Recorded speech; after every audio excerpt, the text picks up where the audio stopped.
Bom dia, igreja.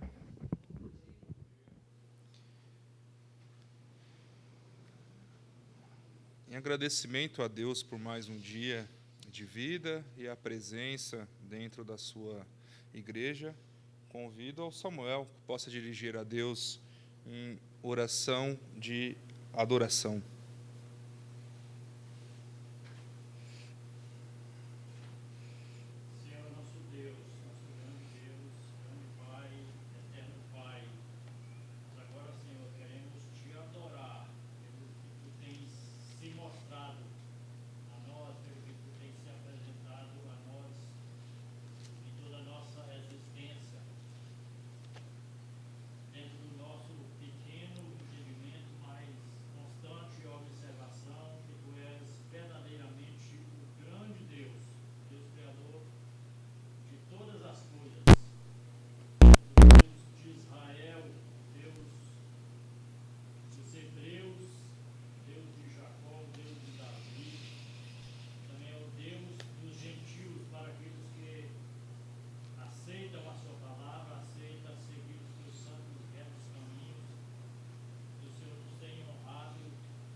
Amém. Convido a igreja que possa abrir as suas Bíblias no Salmo 126.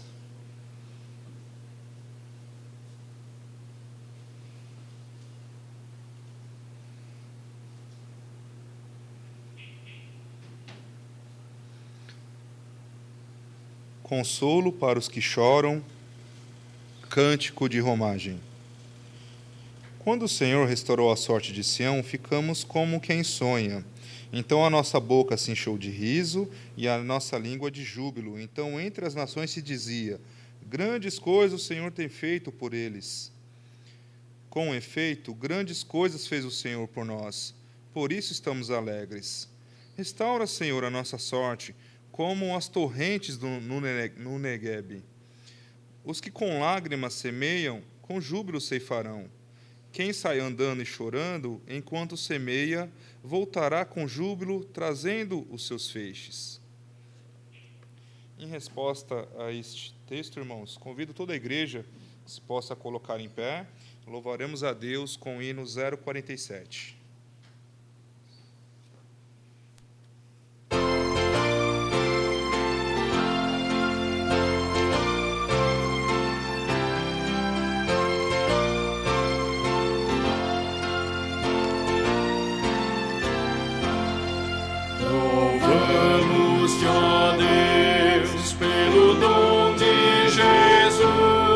Que por nós pecadores morreu sobre a cruz. Aleluia, toda glória te rendemos, Senhor. Aleluia, tua graça imploramos, amém. Louvamos-te, ó Deus,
igreja pode se assentar.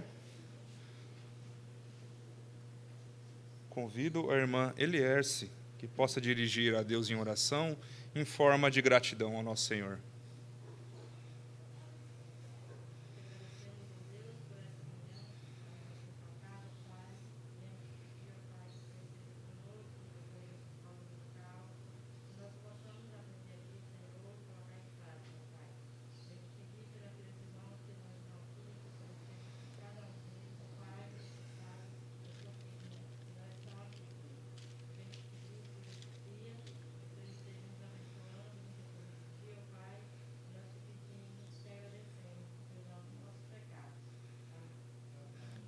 Amém.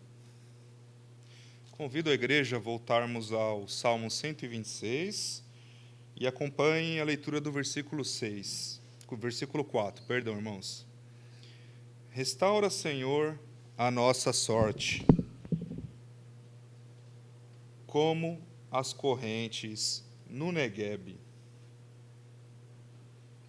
Muito bem, irmãos. O Neguebe, ele significa lugar seco ou ressecado. Mas o Negueb, ele é uma região semidesértica que ele corresponde a 60% de Israel, do território de Israel. Ele vai desde Judá à península do Sinai.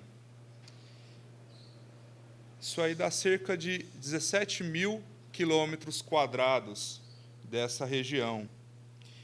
É um terreno irregular, de baixa altitude, por isso ele recebe muitas poucas chuvas ao longo do ano. Com ventos fortes, ali existem lençóis subterrâneos que permitem a existência de algumas fontes de águas temporárias e formam alguns oásis no meio do deserto, bem como esses oásis provêm a sobrevivência de alguns animais adaptados ali ao clima daquela região. Devido ali a poucas fontes de água naquela região, o Negueb ele é muito pouco habitado. E é uma região que nós faremos a leitura de alguns textos. No Antigo Testamento era uma região que ele era muito importante, apesar de tudo isso, utilizada como uma rota de comércio. E ali também pessoas nômades, beduínos ali, se instalavam e moravam ali conforme as estações do ano. E conforme ali tinha a escassez ou tinha a fartura ali de recursos disponíveis para a sobrevivência. Na Bíblia, relata em outros textos a respeito do Negueb. Então, nós vamos fazer a leitura em Gênesis 21, onde nós vemos que o próprio Abraão habitou nesse lugar.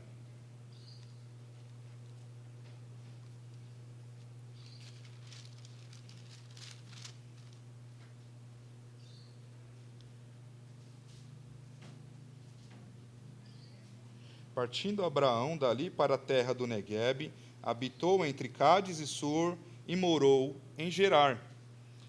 No capítulo 21, versículo 33, também menciona: plantou Abraão tamangueiras em Berseba e invocou ali o nome do Senhor, Deus eterno. E temos ainda uma última citação, 24:62. Ora, Isaque vinha de caminho de Ber-Lai-Roi, porque habitava na terra do Negueb. Então, nós vemos aqui Abraão e sua família habitou durante em algum momento nesse local. E o Negueb, durante toda a sua história, houve situações citadas, acontecimentos bíblicos ali em cidades de Hebron, Cádiz, Berseba e Siglag. E nós vemos também, voltando lá para o texto de Salmo 126, que também tem uma palavra muito interessante, que no final fala, torrentes do Negueb. E o que seriam essas torrentes do Negueb? As torrentes, ela é um fenômeno da natureza, e ele é um fenômeno extraordinário ali para a região. Existem ali, no Negueb, rios sazonais, que são chamados de uads. Esses ribeiros, eles secam no verão e voltam a jorrar chuvas ao longo do inverno, deixando sua marca no solo com grandes valas. Então, quando vem a chuva, essas águas elas ficam penetradas dentro das rochas durante algum momento, ali nas montanhas, e quando elas descem das montanhas, elas formam essas torrentes. Então, formam um rio ao meio do deserto. Então, eu convido até os irmãos que, quando chegarem em suas casas, que possam entrar até no próprio YouTube e jogar ali vídeos onde as pessoas conseguem filmar esses fenômenos naturais. É algo muito, muito bonito de se ver. Dentro desse deserto, o terreno ele é arenoso, seco, petrificado, com intenso calor, não absorve a água, não retém a água por muito tempo ali, então é um lugar muito difícil de se produzir frutos. Existem ali, em alguns lugares, placas de sinalização avisando sobre um risco de inundação. Essas chuvas raras, elas são imprevisíveis, né? Mas elas trazem um ar de renovo ali no deserto. Anualmente acontece no Negueb um festival chamado Sul Vermelho, que é Daron Adon, para celebrar a beleza das anêmonas. O que são elas? Elas são umas flores vermelhas que cobrem os campos áridos ali do Negueb. Então, em meio ao deserto, conforme passa chuvas, ali há os nutrientes ali na terra, eles têm essa variedade de flores vermelhas, transformando ali o deserto literalmente ali em um jardim. No Salmo 126, que nós fizemos a leitura, busquei algumas fontes ao longo da semana, mas todos os teólogos ali foram convictos em afirmar que não existe realmente uma certeza, mas há uma grande possibilidade desse Salmo 126 ter sido feito como forma de gratidão a Deus, pelo decreto do rei Ciro, lá em Crônicas, quando fala em Crônicas 36, 22 e 33, também Esdras 1, de 1 a 8, onde ali o povo, depois de passar pelo cativeiro babilônio, pelo cativeiro persa, Deus toca no coração ali do rei Ciro e permite que o povo volte à sua terra para reconstruir ali o templo. Então, esse Salmo 126, alguns teólogos afirmam que foi feito justamente em adoração ao Senhor. Então, era um canto de romaria. Enquanto o povo estava voltando ali do seu cativeiro, o povo vinha cantando e louvando a Deus, lembrando das maravilhas. Então, o Salmo 126, como nós lemos, ele se tornou um canto de romagem. Em 1948, Israel ele foi reconhecido como um Estado-nação. Sendo reconhecido ali como um Estado-nação, em 1948, eles tiveram alguns direitos, e esses direitos incluem a posse ali de terras. Então, o próprio governo de Israel ele permitiu que os próprios moradores ali, o próprio povo ali de Israel, pudessem usar essas terras, inclusive ali do deserto, do Negueb, para plantar. E ali foram formadas colônias de agricultores, foram chamados kibbutz. Então, é muito interessante também que os irmãos, se tiverem a curiosidade, possam pesquisar. É muito bacana, porque dentro dessas colônias de agricultores, eles usam alta tecnologia. Inclusive, tecnologia de dessalinização da água foi criada em Israel. E como, por esse motivo, lá no Negueb que nós falamos, em todo Israel existe eles não têm abundância de recursos naturais igual ao nosso país, eles têm a necessidade de cuidar bem das suas águas, dos seus poucos recursos naturais. Então, através disso, eles criaram a técnica de gotejamento. Então, eles programam ali dentro do sistema a gota exata, o momento exato para regar as suas plantas. Então, nisso, o que aconteceu? Dentro do deserto, criou-se plantações. Então, hoje, nós vimos áreas lá que eram desertos, semiáridos, e hoje são grandes exportações, onde exportam tanto frutas, legumes, e como também flores para todo mundo. Então, nós vemos aqui, dentro da palavra de Deus, que é o nosso tema de hoje, que é a esperança.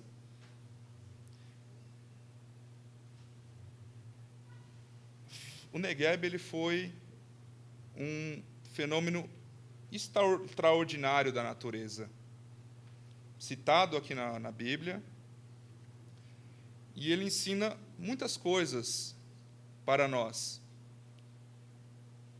Muitas vezes, nossas vidas, estamos como um deserto ressecado. Nós estamos secos, nós estamos áridos, nós estamos improdutivos, nós, muitas vezes, não demos frutos, mas, assim como o Senhor, Ele cria esse fenômeno extraordinário, que são as torrentes do Negueb, desde a antiguidade até hoje, Deus ele pode transformar a nossa vida de um deserto em um jardim, uma árvore frutífera. O Negueb é um milagre de Deus na natureza e mostra que para Deus não há impossíveis. E serve de exemplo para nós, que se nós nos aproximarmos de Deus, nos reconhecemos dos nossos pecados e das nossas falhas, Deus pode transformar a nossa vida. Independente da luta, do deserto que você possa estar passando, da sua vida, Deus, Ele restaura a nossa vida. Assim como nós podemos ver com os recursos naturais, que Deus, através da sua natureza, Ele mostra o seu poder, Ele mostra a sua obra. Da mesma forma, Ele nos ensina que Ele pode fazer isso em nossas vidas.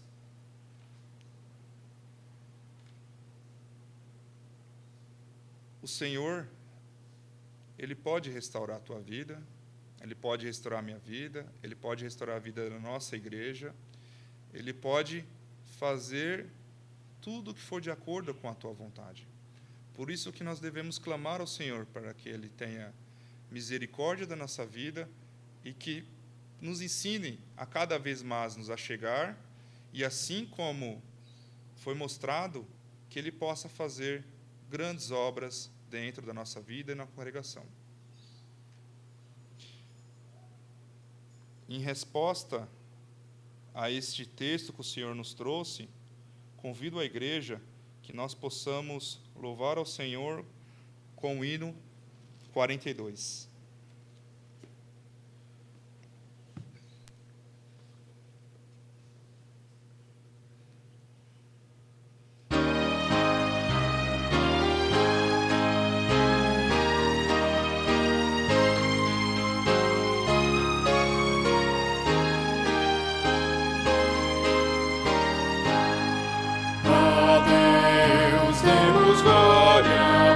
Seu grande amor, o Filho bendito por nós todos deu, e graça concede ao mais vil pecador, abrindo-lhe a porta de entrada no céu. Exultai, exultai, vinde todos louvar a Jesus Salvador, a Jesus Redentor. A Deus demos glória, porquanto do céu seu Filho bendito por nós todos deu. Ó graça real, assim que Jesus, morrendo, seu sangue por nós derramou, herança nos céus com os santos em luz, legou-nos aquele que o preço pagou. Exultai, exultai, vinde todos louvar a Jesus Salvador, a Jesus Redentor. A Deus demos glória, porquanto do céu seu Filho bendito por nós todos deu.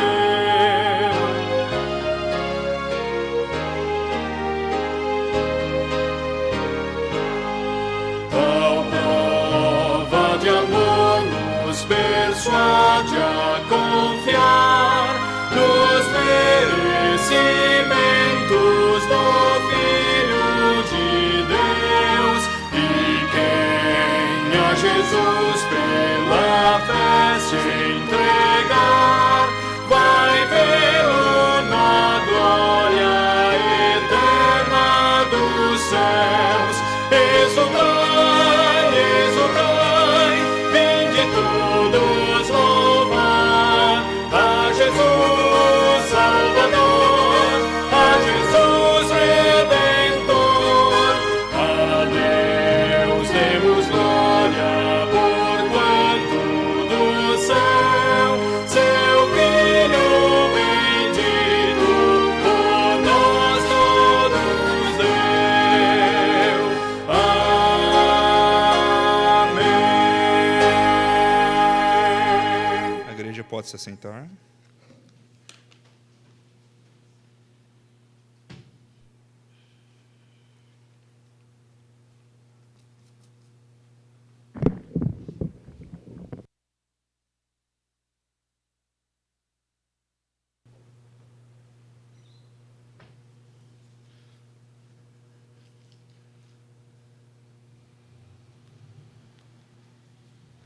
Neste momento, convido ao pastor, possa te dirigir à frente.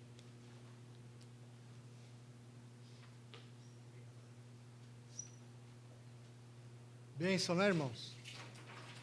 Graças a Deus. Não voltou a internet não, né? Não, tá bom.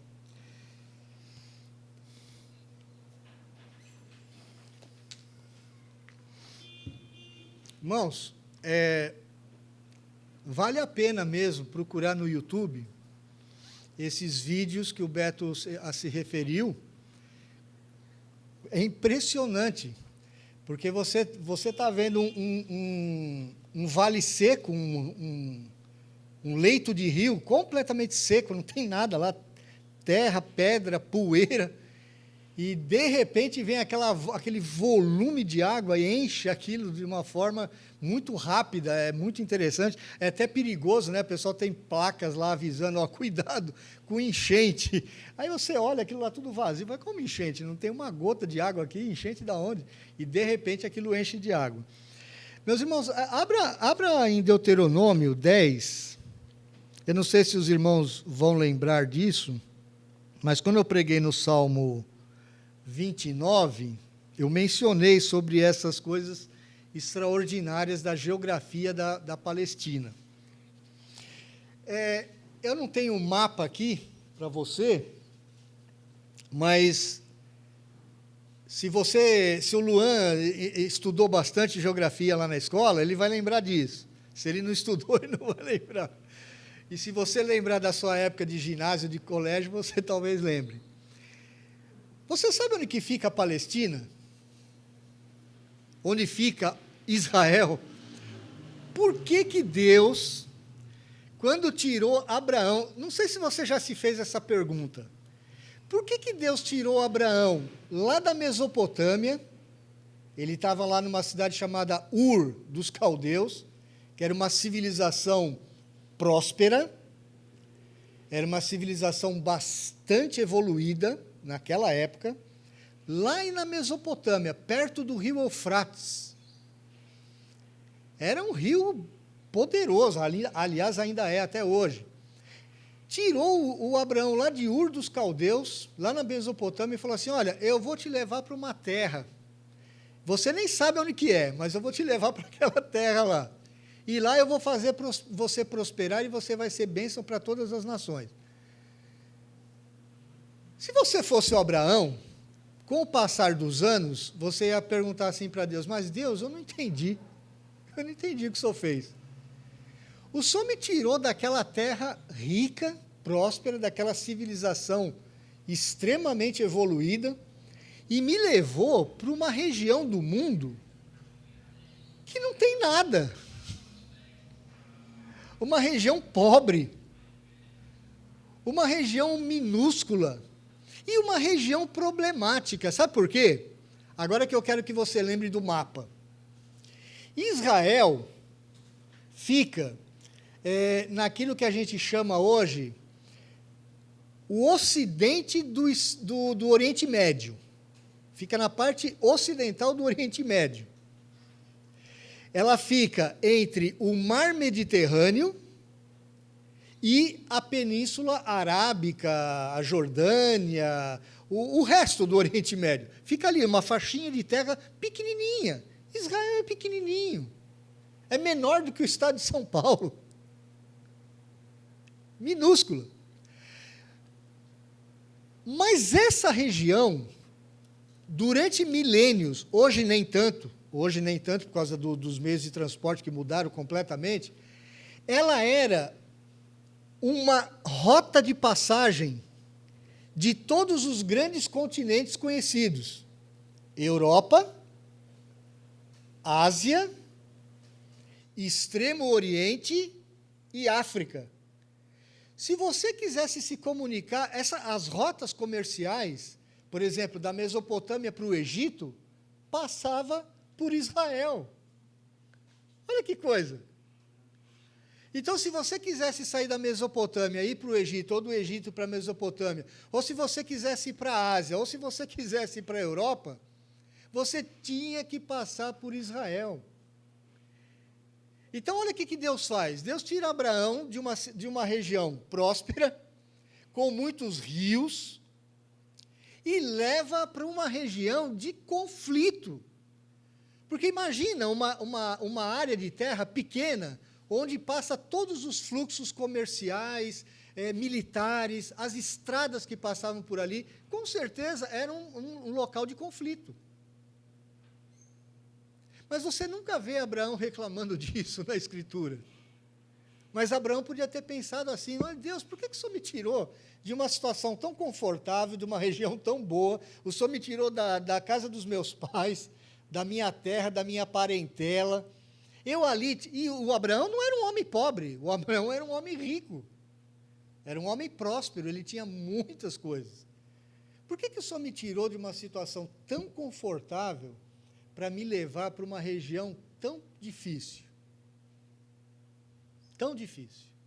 Por que Deus, por exemplo, não poderia ter levado Abraão para o Egito, para o Vale do Rio Nilo? Você sabe disso. O Vale do Rio Nilo é uma das regiões mais férteis do mundo. Deus poderia ter levado Abraão para lá? Poderia ter dado a Israel a terra do Egito, a terra de Gósen, né? O Vale de Gósen, que é um vale extremamente fértil até hoje. Mas não fez. E por quê? Veja lá, então, em Deuteronômio, capítulo 11, capítulo 11 de Deuteronômio, a partir do verso 10 ao 12. Eu só estou acrescentando informações aqui para enriquecer aquilo que o Beto trouxe para nós assim, de uma forma maravilhosa. Né? Como Deus restaura a nossa vida, mesmo no meio da sequidão, no meio de situações desfavoráveis. Às vezes a gente fica se perguntando: mas Deus, se a minha vida fosse diferente, se eu estivesse num outro bairro, numa outra cidade, se a minha família fosse diferente, se isso fosse diferente, se eu tivesse isso, a minha vida seria tão melhor. Meus irmãos, a gente não deveria pensar dessa forma. Nós devemos pensar assim: Deus, nessa situação que eu estou, faz com que o meu coração seja restaurado, como o Senhor sempre fez, transformando terra seca em terra produtiva, e que eu possa produzir frutos daquilo que aparentemente não possa dar nada. Depois eu vou entrar nessa questão que o Beto colocou, muito interessante. Por que Israel hoje é um grande produtor de frutas, de legumes, de flores, a partir de uma terra desértica? E se você pegar a nossa Amazônia, uma região tão rica, tão cheia de água, e o que nós produzimos? Nada. Se você comparar Israel é um paísinho tão pequenininho, como eu falei, menor do que o estado de São Paulo, pequeniníssimo, com boa parte do seu território cheio de deserto, e eles têm uma capacidade tecnológica muito superior à do brasileiro. Eles têm um exército muito superior ao nosso. Eles têm uma capacidade de plantar no deserto que nós não temos. Como que você explica isso? Vamos ver Deuteronômio 11, de 10 a 12. E eu mencionei esse texto aqui quando eu preguei no Salmo 29, há algum tempo atrás. Porque a terra que passais a possuir não é como a terra do Egito, da onde vocês saíram, ou de onde saístes, em que semeáveis a vossa semente, e com o pé arregáveis como a uma horta. Essa expressãozinha do final do verso 10, ela é estranha no hebraico. Ela é uma expressão complicada de se traduzir. Mas a ideia aqui é a seguinte: a terra que eles estavam no Egito, ela era tão produtiva que praticamente você mexia com o pé assim, Samuel, fazia um buraquinho na terra, punha semente, aquilo rendia. Mas quando quer dar boa, não é assim? Essa era a terra do Egito. Então, o que ele está falando? Olha, a terra que vocês vão passar a possuir não é uma terra boa como a terra do Egito, onde você mexe com o pé e já está plantando e já está nascendo. Não é, não. Verso 11. Mas, ao contraste, a terra que passais a possuir é terra de montes, é terra de vales, da chuva dos céus beberá as águas. Ou seja, a terra para onde você vai é difícil. Tem vale, tem monte. E sabe o que você vai depender para beber água? Da chuva dos céus. Se chover, você bebe água. Eu comentei isso quando eu preguei no Salmo 29. A gente aqui em São Paulo, meu irmão, é muito importante que você conheça outras culturas, outras cosmovisões. É muito importante que você conheça. Mesmo que você não saia daqui, você hoje tem capacidade de conhecer muita coisa fora. Né? Hoje a gente tem, né, Beto? Esse privilégio. Nós somos uma geração privilegiada, riquíssima em fontes de informação. Há pouco tempo atrás, eu fui para Goiás 2 vezes. Lá para o interiorzão de Goiás, já quase perto de Mato Grosso. E eu fiquei impressionado como a população daquela região, eles olham para os céus, eles olham para as chuvas, para o período de chuva, de seca, de uma forma diferente da gente. Aqui em São Paulo, Guarulhos, as grandes cidades, as grandes metrópoles aqui, o pessoal, quando chove, reclama. Ah, está chovendo. Ah, quando faz calor, porque está muito quente. Ah, quando está frio, porque está muito frio. Aqui a gente olha para o tempo para reclamar. Lá, o pessoal, é a sobrevivência deles. Eles dependem da chuva dos céus. Eles dependem daquele período de seca. Se a seca se prolongar, ou se a chuva não vier no mês certinho, né, Samuel? Eles sabem que eles vão ter problema na semeadura, na plantação, na colheita. Eles sabem que eles vão ter vários tipos de problema naquele período de tempo longo. Então, eles preveem mais ou menos o que vai acontecer dentro de um ano e meio. É muito. É mais aplicável para quem é do campo do que para quem é da cidade que vai no mercado. Exatamente.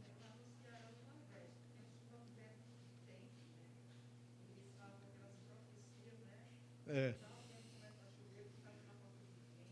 É.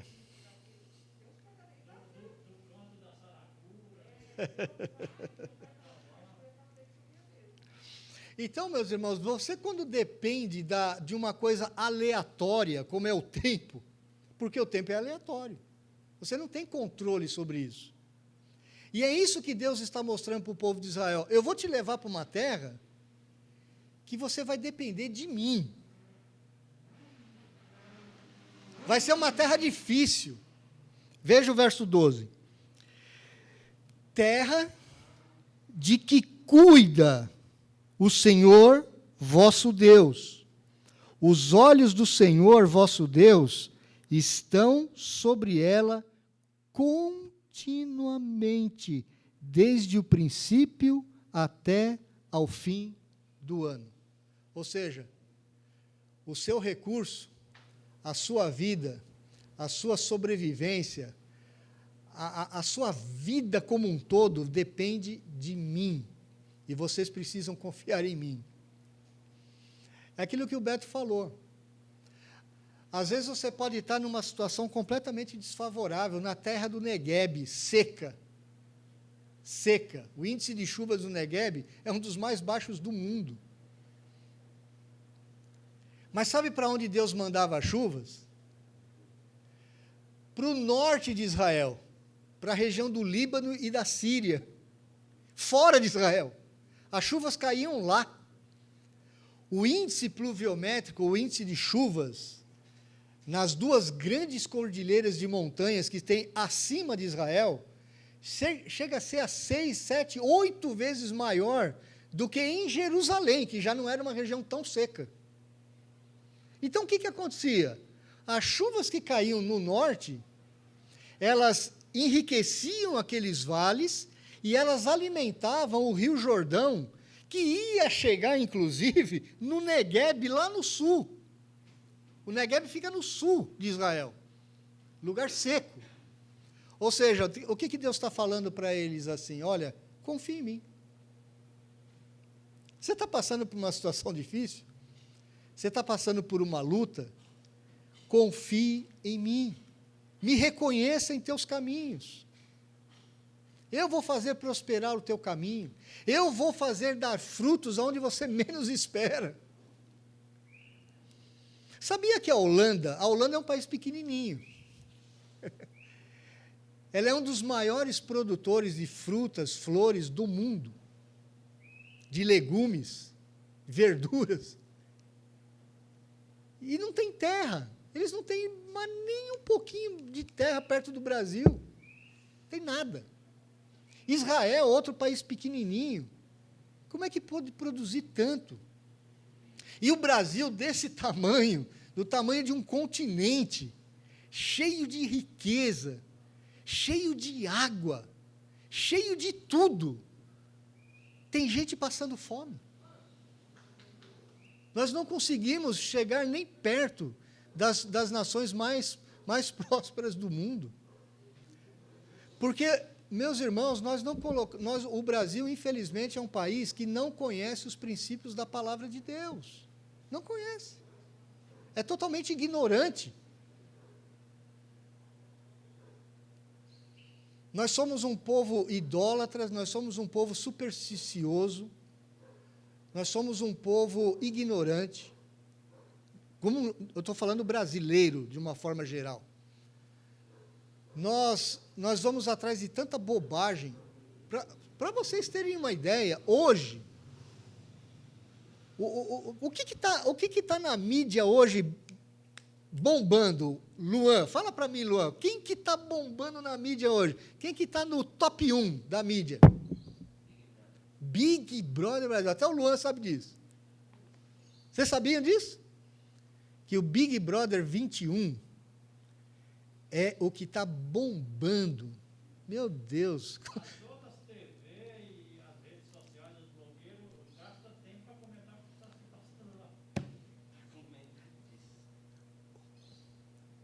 Você está entendendo qual o grande problema do nosso país? É a ignorância espiritual, ignorância intelectual, ignorância moral, e isso gera falta de educação, um povo preguiçoso, grande parte, não vou ser, claro que não são todos, né? O povo paulista, o povo nordestino é um povo trabalhador. Nós vemos como nós trabalhamos, até mesmo o carioca, né? Às vezes o pessoal tem uma ideia errada do carioca, né?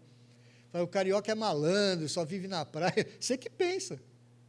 Eu vivi no Rio de Janeiro um tempo, eu ia muito para o Rio de Janeiro, e eu lembro que lá na Zona Sul, Copacabana, Ipanema, Leblon, Barra da Tijuca, onde tem realmente os granfinos, lá o pessoal é assim mesmo, acorda 10 horas, 11 horas, meio-dia, vai para a praia.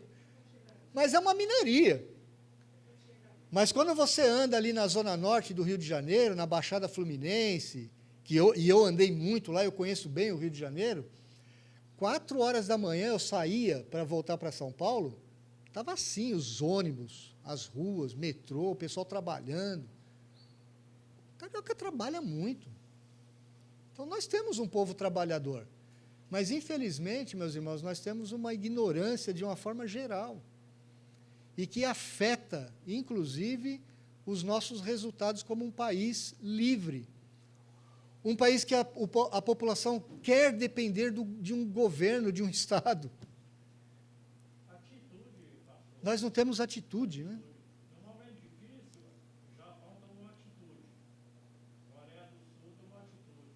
Holanda tomou atitude. Precisamos mudar, precisamos ser criativos, não trabalhar de outra forma. É verdade, é verdade. Mas isso aí só foi um acréscimo, aí, um enriquecimento daquilo que o Beto passou para nós. E, se não tem internet, acho que eu não vou conseguir abrir também aqui o meu... Eu acho que não vou. Vamos ver.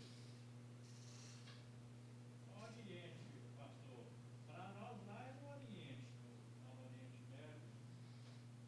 Para falar Oriente Médio, se refere mais ou menos ao Iraque, alguma coisa. Israel, Jordânia, aqueles paizinhos em volta ali, isso aqui isso é o Oriente Médio. Mas quando lá, igual na Bíblia aconteceu no Oriente, ou para as bandas do Oriente, alguma coisa, a pessoa estava narrando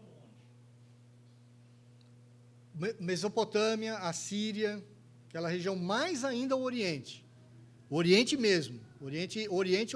Tem o Oriente Médio e o Oriente, que é onde ficava a Mesopotâmia, a Síria. Estava onde é menos oriental, né? Você fala, aconteceu no Oriente. Depende do texto, aonde você está, né? Quem que está narrando, em que momento está narrando. Às vezes o cara está no Oriente Médio, às vezes ele está no Extremo Oriente. Depende. Depende de quem está escrevendo. O Moisés, ele escreve o Pentateuco, né? Os 5 livros, ele já está na região da Palestina, ele está no Oriente Médio. Mas lembra que o Moisés ele foi educado no Egito, né? Ele cresceu no Egito e ele conhecia toda aquela região. Deixa me ver aqui. Se eu vou conseguir, acho que vou. Acho que vai dar certo. Pode falar. Eu achei interessante, nesse Salmo 126, que eu falaria, né? O povo, ele estava numa região muito rica, né? Porque eles estavam na Babilônia, como escravos, né? Babilônia caiu, o Império Persa assumiu como uma grande força, Uhum. e eles estavam num lugar que era um lugar frutífero. Porém, eles estavam de que forma lá? Escravos, né? Escravos. Então, eles estavam alegres porque eles estavam voltando para sua terra, mesmo num lugar não tantos recursos naturais que eles teriam dificuldades, mas ali eles teriam a liberdade, né? Sim, sim. O que Israel nunca vendeu, né? O seu direito de liberdade, né? Israel, embora tenha passado grande parte da sua vida como escravo de outros povos, né? Passou pelo Império Babilônico, antes pelos assírios, né? Os assírios dominaram o Reino do Norte, depois os babilônios dominaram o Reino do Sul, a Judá. Depois eles foram dominados pelos persas, depois pelos gregos, depois pelos romanos. Foi quando o Novo Testamento se realiza, né? Dentro do Império Romano. Depois Israel foi disperso pelo mundo todo. Em 1948 acontece aquele milagre moderno, né? Como é que uma nação de uma cultura tão antiga, tão pequenininha, pôde se tornar uma nação novamente, em 48. Depois vieram as guerras dos árabes contra Israel. Em 1967 teve a famosa Guerra dos 6 Dias, né? Em que todas as forças árabes se ajuntaram contra Israel, num ataque mais ou menos surpreso, porque Israel já tinha inteligência suficiente para detectar, mas Israel não tinha capacidade bélica para suportar tal ataque, e venceram, e saíram vitoriosos. Então, você vê realmente a mão de Deus agindo ainda em Israel. Embora Israel não tenha privilégio nenhum para a salvação, mas a nação de Israel ainda é usada por Deus. Isso é inegável, né? O que você está vendo de 1948 para cá, é impossível você dizer que Deus não está fazendo alguma coisa ali, né? Porque imagina todos os inimigos ao redor querendo te destruir. Você desse tamanhinho aqui. Se você comparar a Arábia Saudita com Israel, a diferença é enorme. Os russos quiseram destruir Israel, através dos seus satélites, né? E não conseguiram. E hoje Israel é a única democracia na região, é um país rico em tecnologia. Você sabia que o Waze, quem usa o Waze aqui? Vocês sabiam que o Waze foi criado em Israel? Grande parte do que você usa no seu celular hoje foi criado por cientistas israelenses. É enorme, enorme. Eles têm mais prêmios Nobel do que o Brasil. Aliás, o Brasil não tem nem prêmio Nobel.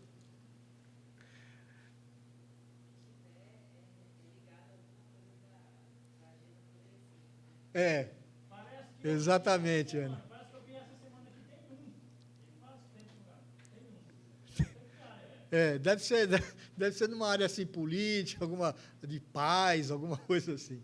Mas na área de tecnologia, Israel dá um banho no Brasil, um banho. Olha, vocês estão vendo agora, quem é o país que está na frente no número de vacinações por população? Quem que está na frente, vocês sabem? Israel. Não é quase todo mundo ainda, mas passou dos 50%. Então, já estão muito à frente de vários outros países. Meus irmãos, princípios bíblicos em ação. Eu me perguntava, quando eu me converti, porque eu tive muito contato com o japonês, né? Eu trabalhei muito com o japonês. E eu ficava impressionado assim, com a capacidade do japonês de melhoria, eles não estão nunca contentes com alguma coisa, estão sempre melhorando. A qualidade de pensamento do japonês é muito interessante. E eu ficava me perguntando, o japonês não tem nada de cristão. É a população mínima de cristãos no Japão, né? Eles não conhecem nada das Escrituras. Como é que um país desse, entre aspas, pagão, né, pode ser tão próspero, tão rico? Meus irmãos, sabe por quê? Eles colocam princípios da palavra de Deus, mesmo sem conhecer, em prática. Honestidade, trabalho, estudo, resistência. Eles não ficam esperando pelos outros, eles vão lá e fazem. Valores de família relativamente, viu? Não é tudo isso também, não. O japonês, eu conheço bem a cultura japonesa, tem muitas coisas ruins também, né? Tem coisas ruins, mas, no geral, eles têm um respeito pelos mais velhos, né? Eles ouvem o que os mais velhos dizem, eles valorizam o que os mais velhos dizem. Aqui no Brasil, a gente passa por cima dos mais velhos. Fala, Samu.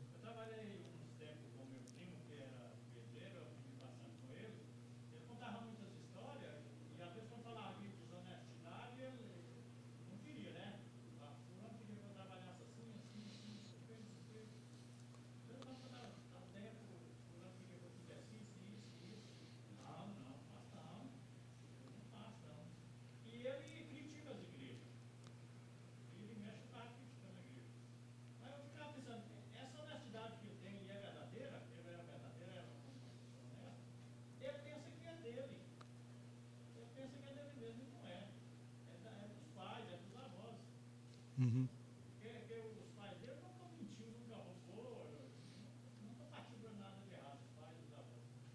Os pais que não percebem isso. Meus irmãos, nós estamos estudando o capítulo 8 da Confissão de Fé, que é um capítulo longo, denso, um capítulo importante, que fala sobre a pessoa do mediador da aliança, que é o Senhor Jesus Cristo. Deixa eu fazer uma pergunta para você, talvez só os mais antigos aqui saibam essa resposta. O que significa ser chamado cristão?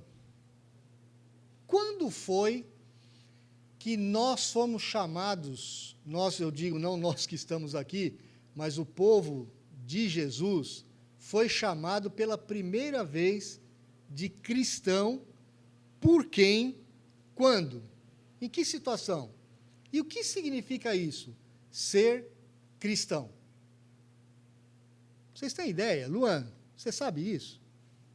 Nunca ouviu falar? Blenda, você sabe, Blenda? Eu acho que os mais novos não devem saber mesmo.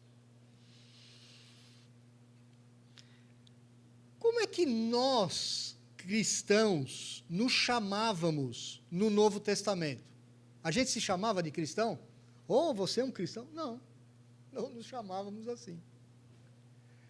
A gente se chamava o povo do caminho, a gente se chamava os discípulos de Jesus. Tinha outras designações, os santos,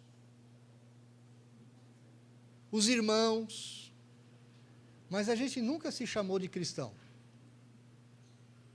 Quem chamou a gente de cristão pela primeira vez, na verdade, não gostava dos cristãos. Foi o povo de Antioquia. Foram os pagãos de Antioquia. Antioquia na Síria. Tinha duas Antioquias, né? Uma na Ásia Menor, da Psídia, e a Antioquia da Síria. A Síria era uma nação forte na época. E Antioquia era uma das grandes cidades da antiguidade. Era uma cidade grande, era uma cidade próspera, uma cidade muito idólatra e uma cidade extremamente imoral. Muito imoral. E os cristãos se desenvolveram uma igreja ali muito forte, que foi justamente a base de atuação de Paulo. Paulo fez as suas grandes viagens missionárias, as 3 grandes viagens missionárias, ele fez a partir de Antioquia. Era a igreja de Antioquia que estava sustentando Paulo, que enviava Paulo. Paulo, quando voltava das viagens missionárias, ele trazia relatório para a igreja de Antioquia.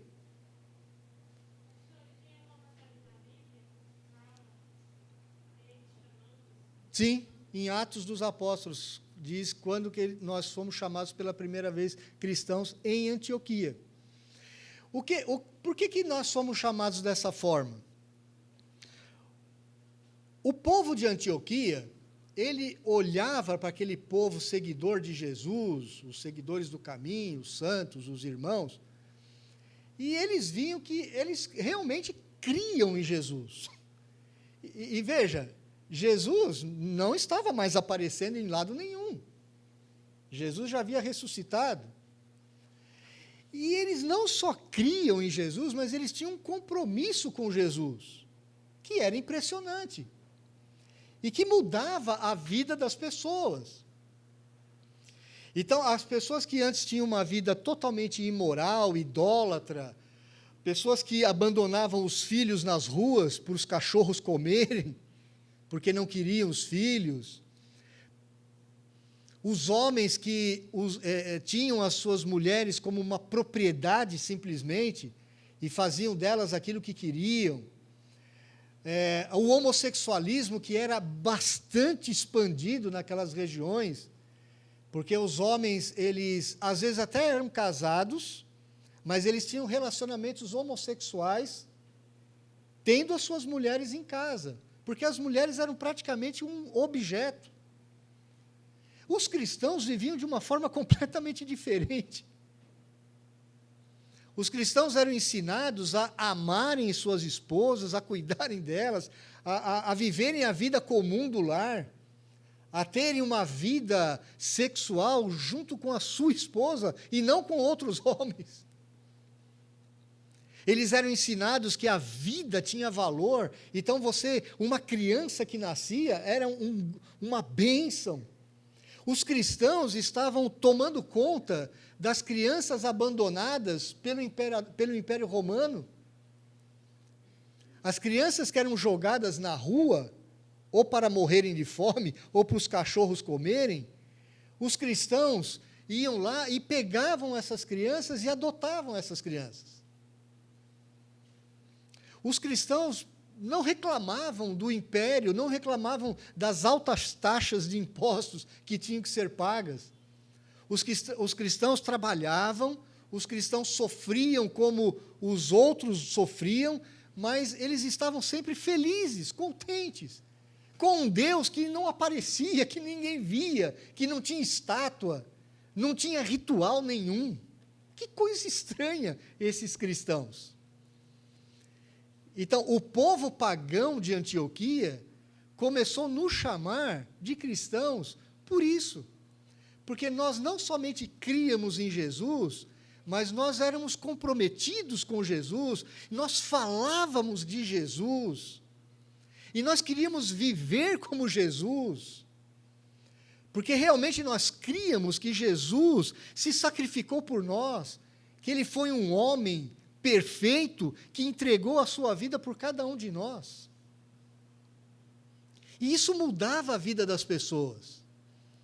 Isso fazia com que as pessoas tinham um novo modo de vida, diferente de todo mundo ao redor. Eles não participavam daquelas procissões, seguindo as estátuas dos deuses. Eles não participavam daqueles cultos idólatras, onde tinha uma verdadeira orgia. Os cristãos respeitavam as mulheres, respeitavam as crianças, respeitavam as diferenças de raça. Os cristãos respeitavam o branco, o negro, o amarelo.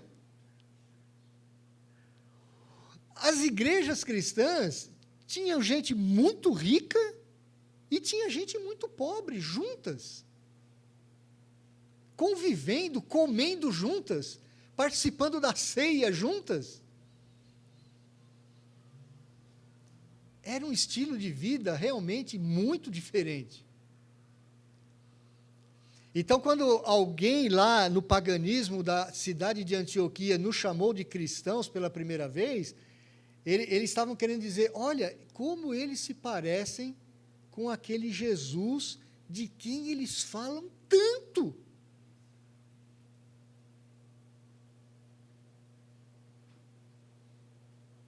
Será que nós mudamos, meus irmãos, depois de quase 2000 anos?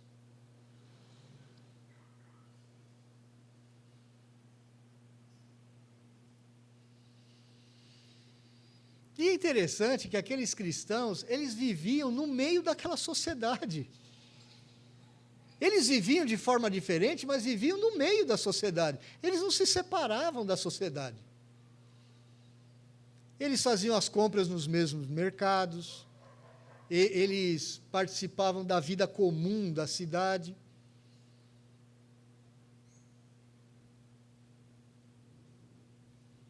Mas o que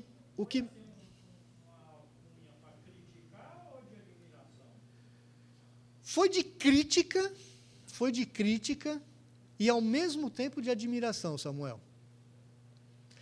A princípio foi para criticar, porque para eles, para a cultura pagã, quem era idólatra ou quem era pagão, éramos nós, os cristãos.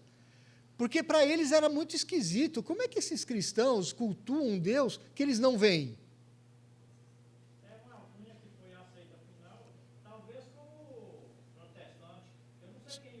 Isso. Protestante, se foi os líderes católicos, esse monge aí é um protestante, é um Não, não. O protestante também foi a mesma coisa. Na Reforma Protestante, você tem um momento em que a liderança dos príncipes alemães, eles estão simpatizados com a Reforma. Por quê? Porque eles não querem pagar tantos impostos a Roma como pagavam. Roma, a cúpula romana, ela interferia muito na vida dos países, da Itália, da Alemanha, da Inglaterra. E os líderes políticos, os nobres, os príncipes, eles não queriam mais isso. Até porque Roma já não tinha mais autoridade moral. E o que os chamados evangélicos, né? O que eles estavam querendo? Olha, nós protestamos contra esse estado de coisa que está aí. Então, na verdade, foi uma acusação. Esses protestantes. Foi isso mesmo. Foram dos inimigos dos protestantes que nós fomos chamados de protestantes pela primeira vez. Assim como os cristãos também foram chamados a falar, esses cristãos aí. Só que, na verdade, aquilo que para eles era, a princípio, uma forma pejorativa de nos chamar, eles estavam dizendo para aquele povo, né? Eles são parecidos com o Cristo de quem eles falam tanto. Então, a grande marca nossa era, olha, eu tenho uma grande notícia comigo e eu preciso compartilhar ela com outros. Então, eu compartilhava com o meu vizinho. Você imagina um cristão naquela época chamando o vizinho, olha, por que você não vem adorar ao Senhor Jesus Cristo, a quem eu sigo? Aí ele perguntava assim, mas onde que é que vocês adoram? Nas casas, não tinha templo. Nas casas, nos lugares mais escondidos. Mas não tem roupa especial, não tem festa, não tem procissão, não tem um ritual religioso para seguir? Não tem. Mas não tem uma estátua, esse Deus que vocês adoram, não tem jeito de eu vê-lo de alguma forma? Eu quero ver. Não tem alguma coisa que eu possa oferecer para esse Deus, para eu receber algo em troca? Não tem festa? Não, olha, a única festa que a gente tem é uma refeição que a gente faz aí aos domingos. A gente come uma refeição, pão, vinho, juntos. A gente faz uma festinha ali. Só isso.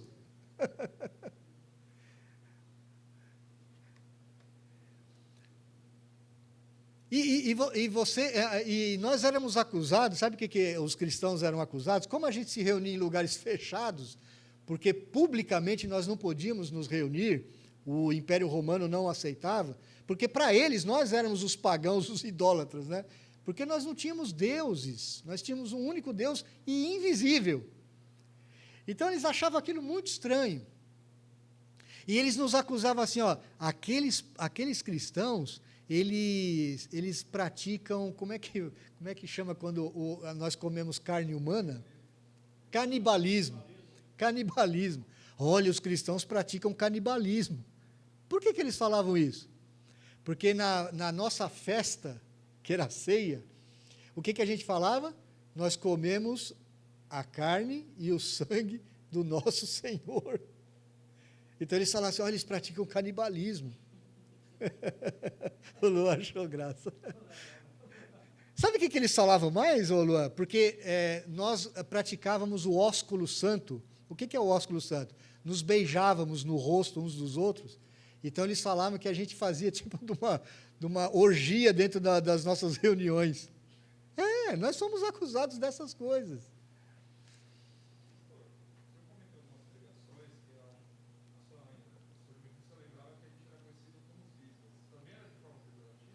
Não entendi o que você falou. O senhor comentou numa pregação, o senhor falou que anos atrás, se eu lembro que a gente era chamado de Bíblias. Sim, o povo do livro. O povo do livro. Não, aí nem tanto. Isso foi a Inglaterra. A história da Inglaterra ela é muito interessante. A Inglaterra teve um tempo, logo depois da Reforma, mesmo antes da Reforma, né? A reforma inglesa, ela começou como uma reforma política. O Henrique VIII, na verdade, ele não era um homem crente, que tinha assim, uma visão de uma reforma para a Inglaterra. Não, ele tinha interesse político. Ele era um baita do mulherengo, ele não tinha filho homem, ele queria ter filho homem para continuar a dinastia dele, né? E a mulher dele era uma rainha católica que não podia ter filhos, e quando tinha filhos mulheres. E os casamentos na Europa eram todos arranjados. Ninguém casava por amor. O pessoal casava por arranjos políticos, sociais e econômicos. Esse era o interesse. E o Henrique VIII, ele, na verdade, andava com um monte de mulher na Inglaterra. E ele, na verdade, gostava de uma tal de Ana Bolena. Ele era apaixonado pela Ana Bolena. E ele queria se divorciar da rainha. Só que a rainha era espanhola. E o rei da Espanha, ele era assim com Roma. E o rei da Inglaterra tentou, de todas as formas jurídicas, anular o casamento dele. Mas o parente rei da Espanha falava assim, de jeito nenhum, Papa, não deixa. E o Papa não deixava. Então, aí o que o Henrique VIII falou assim, então, eu vou atrás desse negócio de reforma aí, eu vou me desvencilhar de Roma, mas não foi porque ele queria uma igreja melhor, pura, nada disso, ele tinha interesse pessoal, só isso. Mas a Inglaterra, ela passou por um período de muita crise. A Inglaterra, na verdade, não era o grande país que se tornou futuramente. Crise moral. A Inglaterra era tão corrupta quanto o Brasil. Imagina isso. Corrupta. Só que a reforma, o que a reforma fez? Ela trouxe a Bíblia para o inglês. Primeira coisa, a Bíblia era escrita em latim. E a maioria da população não lia nada, nem latim, nem inglês. Mas aí o Lutero, lá na Alemanha, o que ele falou? Gente, a gente precisa ensinar o nosso povo a ler, porque o povo tem que ler a Escritura. Então, esse movimento que começa na Alemanha, com Lutero, ele se expande para a Europa toda, inclusive para a Inglaterra. E a Inglaterra começou a investir pesadamente na leitura, não só das Escrituras, mas como de outros documentos. Então, o povo teve que ser alfabetizado, o povo realmente começou a dar importância para a educação, para a leitura. Bom, o que acontece? Os crentes, com o passar, não tinha livro como a gente tem hoje, né? Para você comprar um livro, você tinha que ter muito dinheiro. Só os ricos tinham dinheiro para comprar livro. Pobre não tinha livro. Se você tivesse um livro, é porque você ganhou de alguém. Você não tinha capacidade para comprar um livro. Olha o absurdo, né? Século XVII, século XVI, você não tinha como. Só que o que está acontecendo no século XV para o século XVI? O que aconteceu lá, Luan? Qual foi a grande invenção da época, que inclusive deu um up na reforma? O que foi? Hã? Você não estudou? Quem lembra? A imprensa. A imprensa começou a produzir livros e o preço foi começando a cair. Com o passar do tempo, as igrejas começaram a encher. E o que o pessoal carregava na mão? Bíblia. E o povo protestante na Inglaterra era aquele que lia. Eles liam a Bíblia, em primeiro lugar, e começaram a ler tudo que aparecia. Então, nós somos chamados, na Inglaterra, do povo do livro. E foi o que restaurou a Inglaterra. Inclusive, se você comparar a Inglaterra com a França, a Inglaterra ela teve uma revolução que eles chamam de Revolução Gloriosa. Porque foi por causa das escrituras que o povo realmente começou a ter um desenvolvimento em todas as áreas. Do conhecimento, aí depois veio a marinha inglesa, o poderio bélico. Por isso que a Revolução Industrial, onde ela ocorre? Na Inglaterra. Não é à toa. Os grandes cientistas que deram origem à ciência moderna, a maioria deles eram da onde? Inglaterra. Isaac Newton era inglês. Então, o que vai acontecendo com a Inglaterra? Até o século XVIII, ela se torna a nação mais próspera do mundo. Até o século XIX, a nação mais rica e mais próspera do mundo era a Inglaterra. E ela mudou moralmente muito. Tanto é que, durante um certo tempo, a Inglaterra ela era criticada porque eles falavam assim, olha lá os... Como é que chamava? Os vitorianos. Lembra da rainha Vitória? A rainha Vitória ela era uma rainha muito moralista. Mas realmente tinha um padrão muito elevado na Inglaterra na época. Então, o pessoal chama assim, a Era Vitoriana. Isso era uma crítica dos liberais. Né? Os liberais queriam... não precisa tudo isso, né? Porque a Inglaterra se tornou muito puritana em certos aspectos. E fez com que a Inglaterra realmente se tornasse o grande país até o século XIX. Só foi suplantada depois pelos Estados Unidos no século XX, que passa a ser a grande nação. Nós somos chamados, o povo do livro, por causa disso. Porque realmente os crentes andavam com o livro debaixo do braço. Não só debaixo do braço, mas liam, né? Liam. E por isso a sociedade inglesa se tornou a grande sociedade dos séculos XVII e XVIII, basicamente século XVIII e XIX. Né? Infelizmente, nós não somos mais chamados o povo do livro. Infelizmente. Nós, presbiterianos, deveríamos ser chamados, porque nós trazemos essa cultura. Nós nunca desprezamos o conhecimento, né? Nós nunca desprezamos o conhecimento científico, muito pelo contrário, nós contribuímos para o desenvolvimento da ciência. Nós, reformados, presbiterianos. Então, hoje, infelizmente, quando eu vejo uma igreja presbiteriana hoje que não lê, eu fico muito triste mesmo. Porque o nosso povo deixou de dar o exemplo. O que acontece no grande espectro pentecostal brasileiro? O pessoal não quer ler.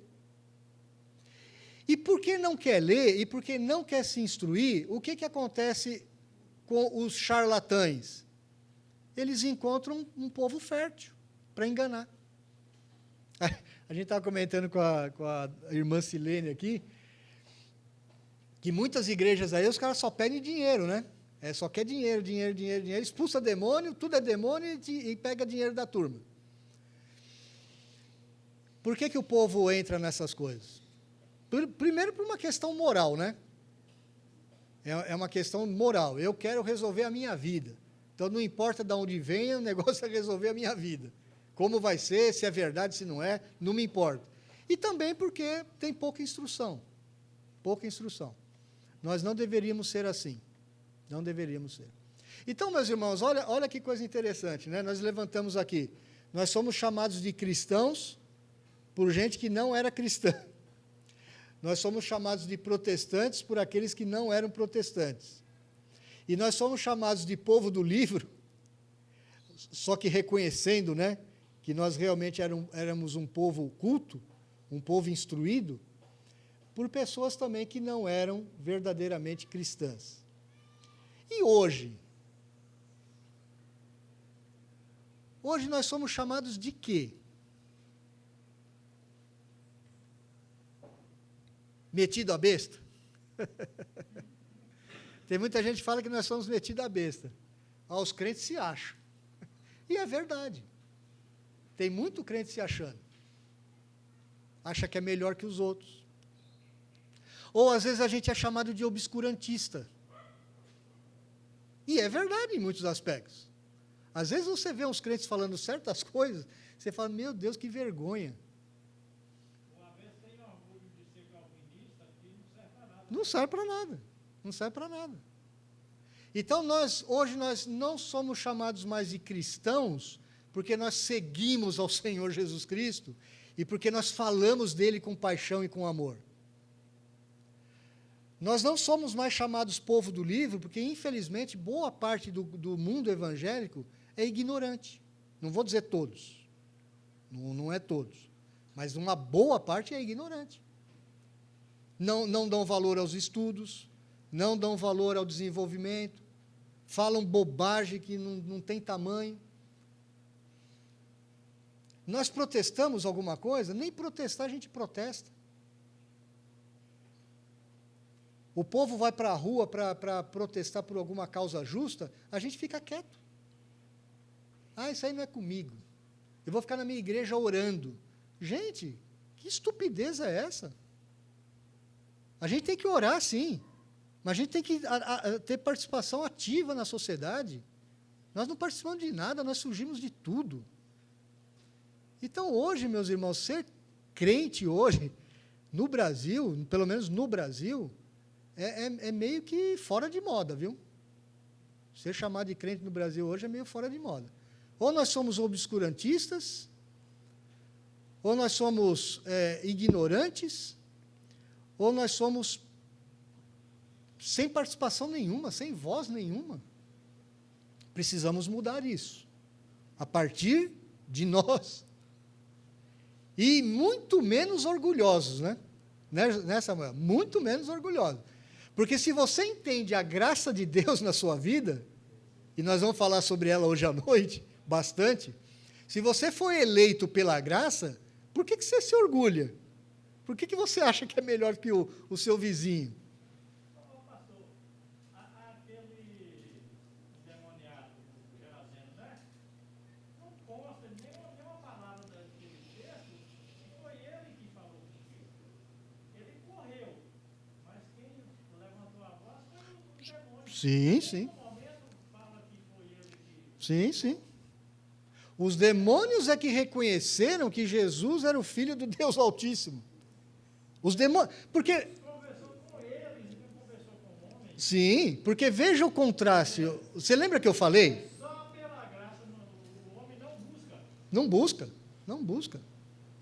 Lembra que eu falei? O que Marcos quis mostrar ali do final do capítulo 4 para o capítulo 5? Lembra qual é o último versículo do capítulo 4 de Marcos?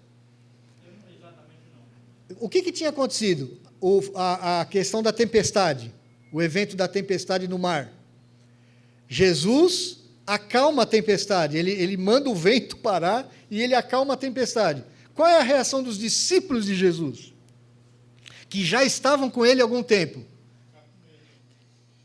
Quem é este que até o vento e o mar lhe obedecem? Eles não sabiam ainda quem era Jesus.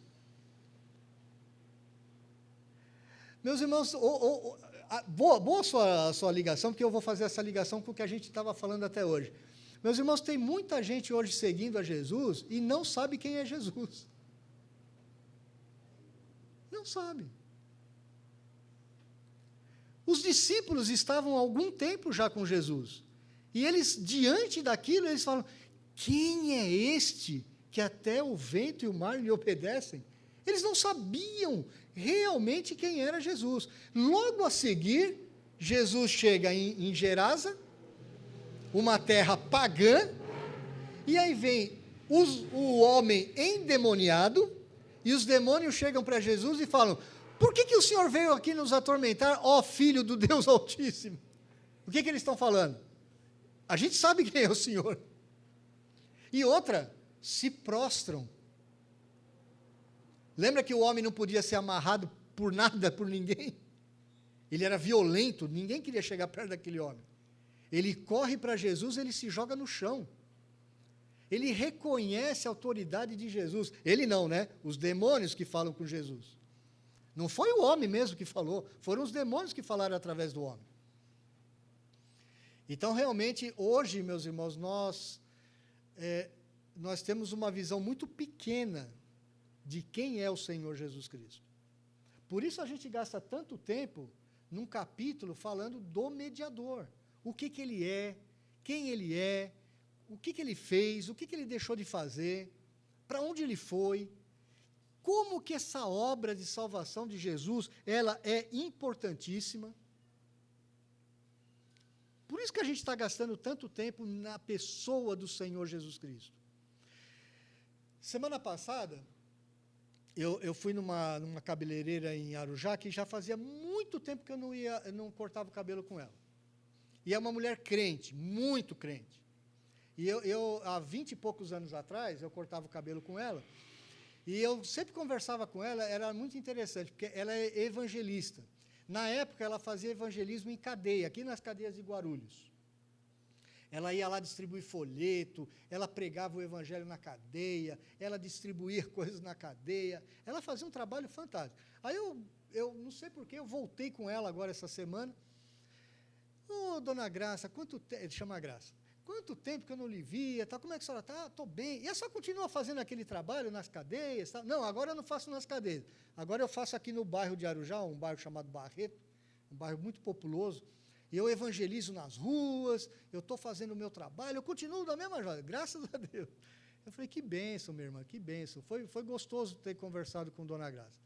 E ela falou uma coisa para mim, e sempre é bom conversar com Dona Graça.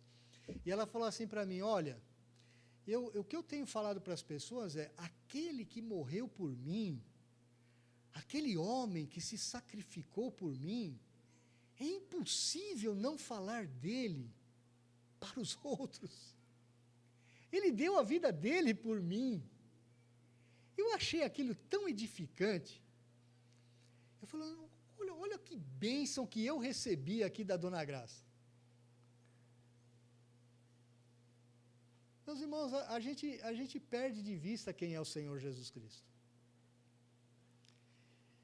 Se você não tem paixão por falar de Jesus para as pessoas, talvez é porque você ainda não conheça o Senhor Jesus Cristo como deveria. E eu sei, deixa eu contar uma coisa para vocês que estão aqui. Sexta-feira à noite, agora, nós tivemos uma reunião da mesa administrativa. Eu, Samuel, César e Rogério. E o que eu passei para a mesa administrativa é, olha, meus irmãos, nós temos uma dificuldade aqui na congregação de gente para trabalhar, temos pouca gente para trabalhar. Pouca gente se compromete em realmente fazer as coisas. Então, o que nós devemos fazer? Nós quatro nós dividimos a igreja em projetos, em áreas que precisam ser trabalhadas. E nós vamos, se a gente não encontrar gente aqui, nós vamos procurar gente em outras igrejas presbiterianas. Nós vamos no Jardim Girassol, nós vamos importar gente do Jardim Tranquilidade, nós vamos importar gente da igreja do Laércio, lá que eu sempre esqueço, a Metropolitana. Nós vamos importar gente de outras igrejas. Se não tem gente aqui para trabalhar, a gente vai trazer gente de fora. Vamos mudar horário, olha, não tem esse horário, vamos mudar horário. A gente tem que criar soluções. E aí eu mencionei, junto com os irmãos, alguns nomes de pessoas que têm disposição de trabalhar. E sabe o que é interessante? Algumas dessas pessoas são crentes novos. Crentes de 2, 3 anos para cá. E nós mencionamos alguns nomes, né? E nós falamos, olha, é gente que quer trabalhar. É gente que quer falar de Jesus, é gente que quer servir a Jesus, é gente que identifica os problemas e fala assim, nossa, eu quero abençoar essas pessoas, eu quero abençoar esse tipo de pessoa. E eu falei para os irmãos assim, olha, vamos investir nessas pessoas, elas querem trabalhar. Aqueles que não querem trabalhar, aqueles que não querem fazer nada, não adianta gastar vela com defunto ruim, né? O pessoal fala assim, né? Não adianta gastar vela com defunto ruim. Vamos trabalhar com aqueles que querem trabalhar, porque são pessoas que conhecem a Jesus. Quando você conhece o Senhor Jesus Cristo, você quer falar dele. Você encontra uma família que está com problema, você não sossega enquanto você não vê aquela família restaurada, porque você sabe que Jesus tem a solução para aquela família. Não é assim? Eu encontro uma pessoa com problemas na família, a primeira coisa que eu digo para ela assim, há esperança para a sua família. Não falei isso para a senhora, dona Silene? Há esperança. E a esperança da dona Silene não sou eu. Graças a Deus que não sou eu. Mas alguma vez eu falei para a senhora assim, dona Silene, olha, se a senhora me ouvir, não está comigo, não. Mas está na palavra do nosso Senhor.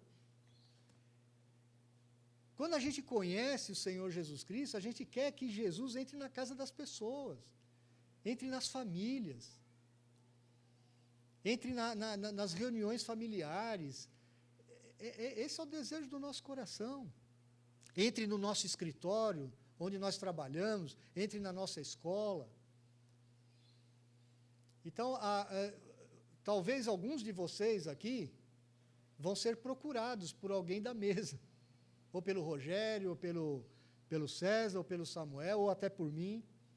As pessoas vão lhe procurar e falar assim, olha, eu gostaria de convidar você para começar a trabalhar. Talvez seja uma comissão de 2,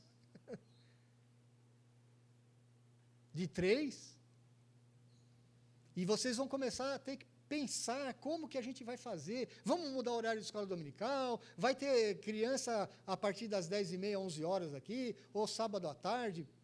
Não sei. Mas não adianta a gente parar e só ficar reclamando, né? Não adianta. Ficar chorando o leite derramado. Não adianta, tem que andar para frente. O crente tem que olhar para cima e para frente. Não pode ficar olhando para baixo, se lamentando, chorando. É para cima. O nosso Senhor, Ele é maravilhoso, meus irmãos. Aquele Jesus que transformou o Império Romano, aquele Jesus que transformou a Europa no século XVI, aquele Jesus que transformou a Inglaterra do século XVIII, século XIX, aquele Jesus que transformou a Coreia do Sul, aquele Jesus que transformou a Europa do Norte, aquele Jesus que transforma a vida de muitas pessoas na África do Sul, no interior da China, nas prisões da Coreia do Norte, esse é o Jesus que você serve. Por que Ele não vai transformar a realidade desse bairro aqui? Às quartas-feiras, as últimas quartas-feiras, eu levo Dona Zilma, mãe da Ana, à casa dela. Eu passo por aquela quadra ali, eu passo pela quadra e volto pela quadra. E por volta, né? Por volta da quadra. E eu fico olhando aqueles vários jovens lá, escutando aquelas músicas. Que música que era lá mesmo? Funk. É funk? É isso mesmo? Pensei que era outra. E eu fico olhando para aqueles jovens assim, eu fico pensando, meu Deus, como que eu vou alcançar esses jovens com a mensagem do Evangelho? E é interessante que Deus está me dando umas dicas, viu, Beto? O meu filho, o Daniel, ele gosta de umas músicas que eu não gosto. Eu não gosto das músicas que ele gosta. Mas ele fala assim, pai, vem ver essa letra aqui.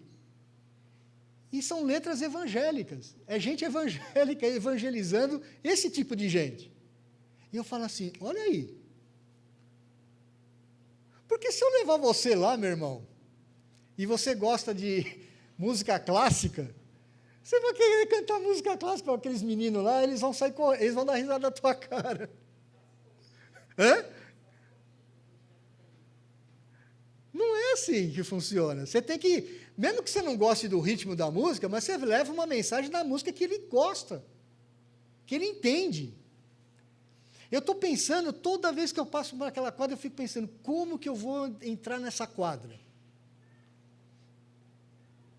Isso, você tem alguma coisa desse tipo? Eu sei que tem gente aqui que fala assim para mim, olha, tem um grupo de pessoas lá onde eu trabalho, eu quero atingir. Eu preciso atingir. Sabe o que é isso? É gente crente. É gente que está incomodada, porque ela sabe o Jesus que ela serve, e esse Jesus pode mudar, não só mudou a vida dela, pode mudar a vida de outros.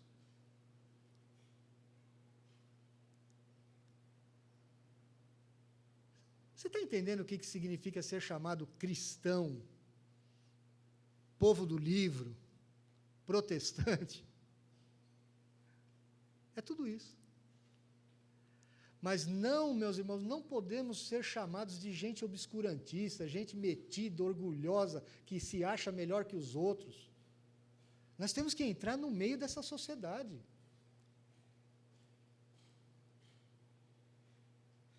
Nós temos que nos envolver com eles, porque Jesus faz a diferença. Não sou eu que faço a diferença.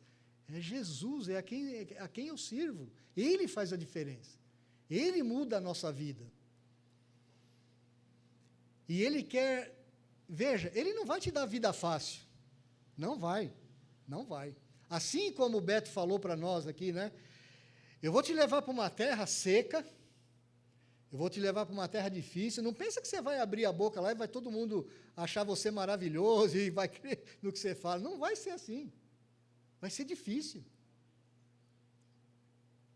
Mas Ele está falando assim, eu vou olhar continuamente dos céus para você, eu vou te abençoar, eu vou colocar as palavras na tua boca, eu vou, assim como eu salvei você, eu vou salvar outras pessoas através de você. Sabe onde que eu me converti? Numa república de estudantes de engenharia. Você acha que alguém pode se converter numa república de estudantes de engenharia, Beto? Sabe como é que eu não sei se vocês conhecem muito bem o que é uma república de estudantes no interior. Mas sabe qual que era a visão das pessoas de uma república de estudantes? Eu não vou usar a palavra mais própria, porque ela é meia forte. Uma bagunça. Eu poderia usar uma outra palavra, seria mais própria, mas seria meio chocante para alguns. República de estudante é lugar de bagunça, é lugar que acontece de tudo. Gente que não tem nada a ver com nada, que está lá só para fazer baderna. Eu me converti numa república de estudantes. Pessoas improváveis falaram do Evangelho para mim, e o Evangelho entrou no meu coração e mudou minha vida. Não é assim que a gente deveria pensar? Se mudou a minha vida, por que não pode mudar a vida do outro? Claro, a gente sabe que tem gente que vai rejeitar, mas a nossa tarefa não é converter a pessoa, a nossa tarefa é transmitir a mensagem, é falar desse Jesus que a gente gasta tanto tempo aqui falando sobre ele. Quando você lê sua Bíblia, meu irmão, quando você lembrar que você é um cristão, lembre, você é seguidor de uma pessoa, não é de uma ideologia.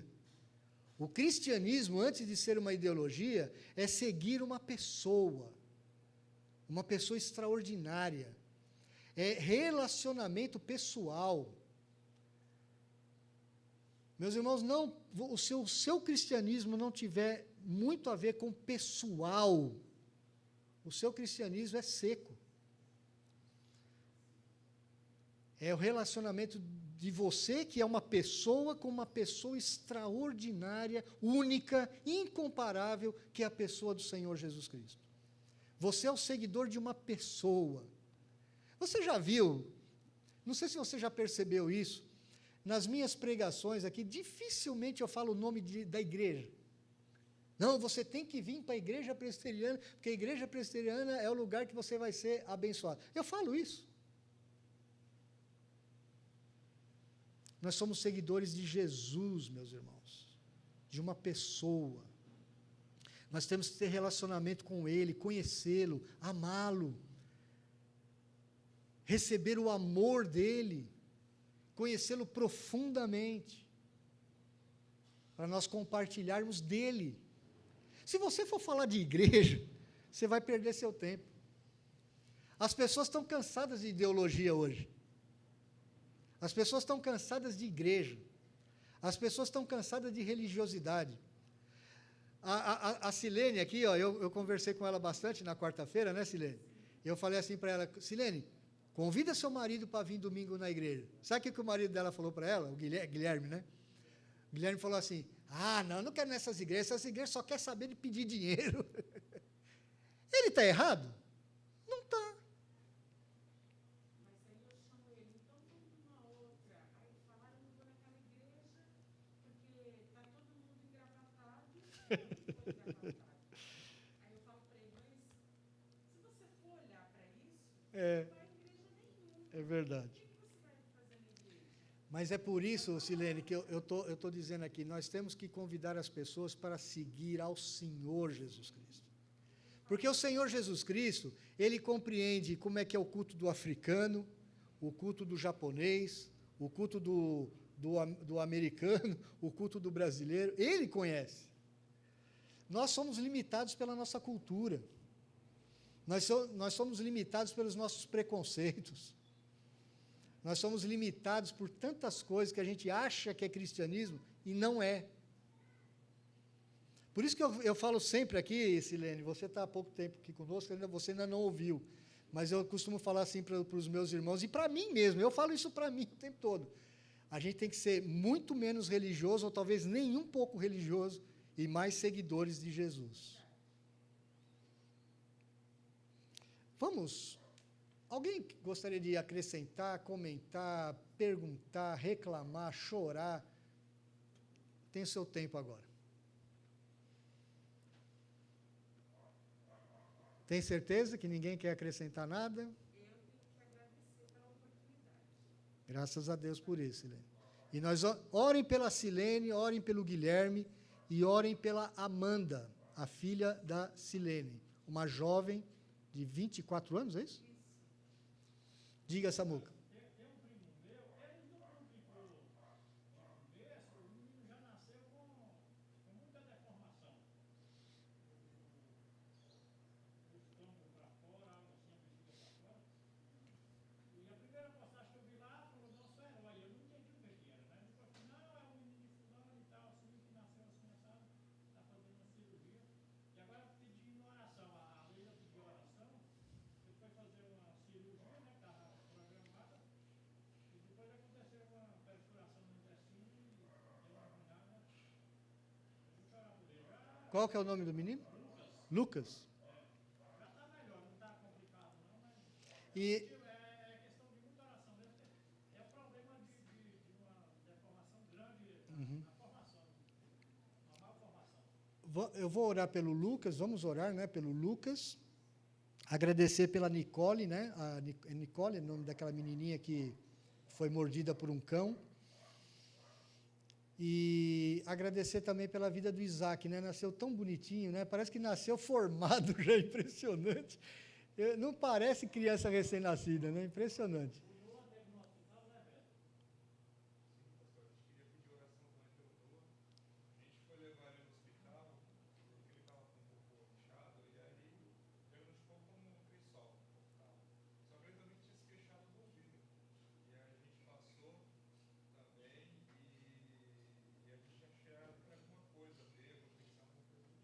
Aham. E aí o médico falou que, na verdade, ele está com perfuração no tímpano.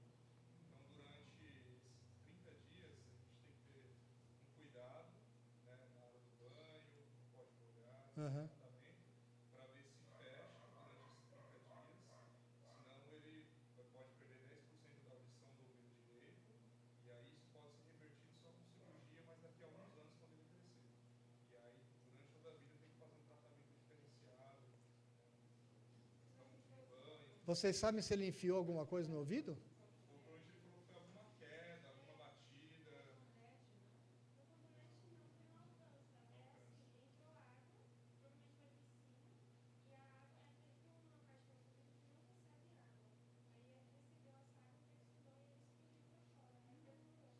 A infecção também pode causar isso mesmo. Alguma batida, caiu e aí entrou água e infeccionou. Aham. Tá bom. Vamos orar, irmãos. Ó Pai, nós te agradecemos por Jesus, nosso Senhor, nosso Salvador, nosso amigo, nosso Redentor, aquele a quem um dia o Teu Espírito nos apresentou de uma forma tão bela, tão maravilhosa. Quando Ele entrou na nossa vida, Ele mudou a nossa visão da vida, Ele colocou amor dentro do nosso coração, e Ele tem demonstrado todo o Teu amor até hoje. Ele é incomparável, Ele é fiel, Ele é perfeito, Ele é constante, o amor dEle não muda, e nós te agradecemos por Jesus, nosso Senhor. Confessamos que muitas vezes nós não fazemos aquilo que Jesus nos manda, e nós queremos confessar o nosso pecado, ó Deus. E nós queremos dizer ao Senhor que nós queremos segui-lo mais de perto. Nós queremos ter um relacionamento mais profundo com Jesus. Queremos conhecê-lo mais e melhor através da tua palavra, como o grande mediador da aliança. E queremos ter consciência plena dentro de nós, Deus, do que significa ser um seguidor de Jesus, um cristão, um povo do caminho, um santo, um justo. Nós queremos, ó Deus, verdadeiramente estarmos comprometidos não só em crer em Jesus, mas com a vida de Jesus, e em proclamar o Senhor Jesus, em falar dele. Enche o nosso coração de alegria, de gozo espiritual. Enche o nosso coração da percepção de quem Jesus é. Por isso pedimos a direção e o poder do Teu Espírito Santo, porque o Teu Espírito, ele veio para iluminar o Senhor Jesus Cristo, para exaltá-lo, para glorificá-lo, para mostrá-lo ao mundo. E nós queremos ser pessoas, ó Deus, totalmente nas mãos do Senhor Jesus Cristo. Queremos ser usados por Ti, ó Deus, para levar a mensagem de Jesus aos nossos amigos, aos nossos familiares, aos nossos colegas e até mesmo às pessoas desconhecidas deste bairro que ainda não conhecemos. Deus, nós te agradecemos por tudo aquilo que o Senhor tem nos dado como salvação, o teu cuidado por nós. E nós queremos colocar a vida de algumas pessoas, crianças, diante do teu altar. Começamos te agradecendo pela vida do Isaac, que veio tão bonito, tão belo. Pai, eu te louvo imensamente por essa gravidez tão abençoada da Flávia. Até o final, ó Deus, o Senhor a abençoou de uma forma muito especial. Eu te agradeço pela bênção do Isaac na vida da Flávia, do Thomas, Samuel, da Nilda, do Beto, da Blenda, do Noah. Te agradecemos pela vida do Isaac, ó Deus, e pedimos as tuas mais ricas bênçãos sobre a vida desse menino. E como o nome dele bem o diz, que ele seja uma grande alegria para a sua família, para a igreja e para este mundo. Pai, nós pedimos pelo Lucas, aquele menino que, de forma bem diferente, já está com muitos problemas desde o nascimento. E nós pedimos a tua intervenção, pedimos a tua cura, a tua bênção. Nós sabemos que o Senhor é poderoso, que o Senhor sabe como fazer, porque o Senhor é todo sabedoria. E o Senhor, acima de tudo, tem um amor profundo pela tua criação, pelo teu povo. E por isso, ó Deus, nós pedimos pela vida do Lucas, em nome de Jesus. Pedimos também pela vida da Nicole, aquela menininha que foi operada. Pedimos pela sua recuperação, pedimos que o Senhor continue abençoando e livrando a Nicole de sequelas. E te agradecemos, ó Deus, pelo grande milagre que o Senhor fez na vida da Nicole de preservar a sua vida. Pedimos pela vida do Noah, nosso querido irmãozinho, que o Senhor o abençoe, ó Deus, com essa infecção no ouvido, com esse problema de perfuração do tímpano. Em nome do Senhor Jesus Cristo, restaura, Senhor. Põe a tua mão ali e faz aquilo que só o Senhor pode fazer, ó Deus, para que não haja necessidade de cirurgia e de nenhum outro tratamento e nenhuma outra complicação no futuro. Põe a tua mão na vida do Noah, ó Deus, e cuida do coração da Blenda e do Beto, trazendo-lhes paz, confiança na tua soberania, no teu cuidado. Pai, muito obrigado pela vida dos irmãos e irmãs que nesta manhã ouviram da tua palavra, ouviram do testemunho daquilo que o Senhor tem feito ao longo da história, ao longo das épocas, ao longo da história da igreja. Muito obrigado por Jesus, porque Ele é a grande razão da nossa existência, da nossa alegria, do nosso sustento. Por isso nós podemos cantar e louvar ao Senhor com grande fervor. Nós oramos em nome de Jesus. Amém. Deus abençoe os meus irmãos, irmãs, até a noite, se Deus quiser.